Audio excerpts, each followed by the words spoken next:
Read my husband's journal and discovered he wished I would unalive myself so he could marry another woman. I left with our baby and now I'm taking over our business. I, 33F, and my husband, 37M, has kept a semi-regular journal throughout our 4-year relationship. He does not keep it hidden, and up until now I have always respected his privacy.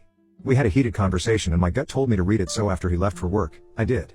He wrote several times that he hates me, and at one point he said when I was sick he hoped I would die. When I read those words, I packed up me and our baby and went to a friend's where I'm staying now. I took pictures of all the pages. I told him I just need some space to cool off after our conversation and I will be home soon. I booked with my therapist and contacted a lawyer. We had a rough patch recently that lasted about 2 weeks.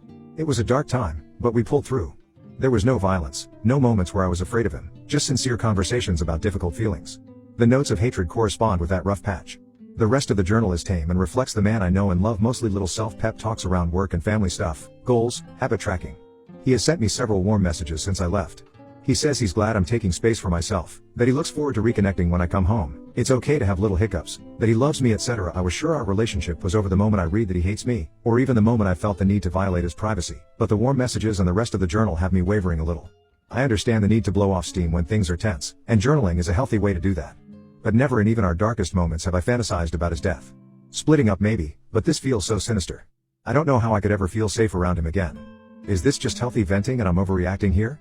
Has anyone else had similar thoughts about a spouse that they then got over? Or is this a man I need to protect myself and my baby from? Edit to add context, the rough patch was about his feelings for another woman. He didn't cheat, but his friendship with her makes me uncomfortable. The part of the journal where he says he hates me was written as a love letter to her. He says he thinks about me dying and being replaced. Comments, jealous at 5146, I'm married 17 years and I've never wished my spouse would die. Like what? Does he know you seen this? He just left it out like he wanted you to see it. And you are the mother of his child. He doesn't know I've seen it. He has always left it out.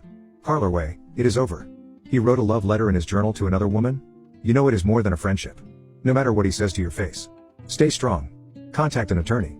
Go to your home while he is at work and gather more of your belongings. I am sorry. Don't believe his words now. He is seeing a strong woman stand up for herself, and reality is hitting him in his face. 20 Keller 12. Email those pictures to at least one person you trust before he finds out you've seen them. Update 1. I hope I'm doing this right. Thank you so much for all the advice and words of encouragement. Some of it was tough to read, but still deeply appreciated. Wanted to do an update because a lot of people were concerned for my safety. I took a commenter's advice and sent the pictures to a trusted friend. She pointed out that a passage I initially read as every day I think about telling her actually very clearly says killing her. I guess my brain couldn't comprehend that at first. I received a ton of helpful perspective and support, but that comment in particular might have saved my life. After I digested that, I called a crisis line and they were quite helpful in talking me through the shock. They also put me in touch with a center that's helping me get more affordable legal help. Bought some more time for my husband.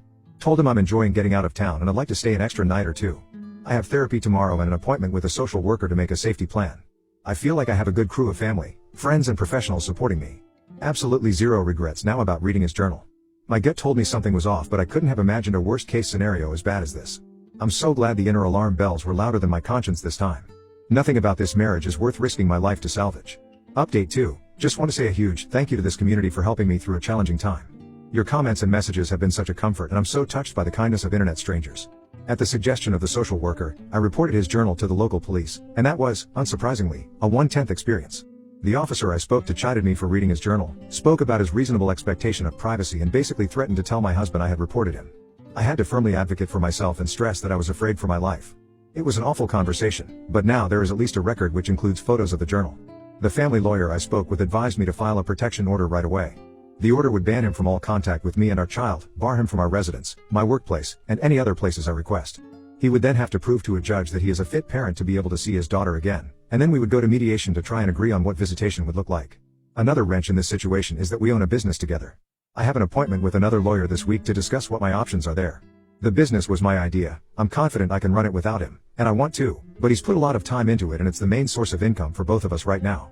It's a good moneymaker, and I'm worried he'd fight me tooth and nail on this.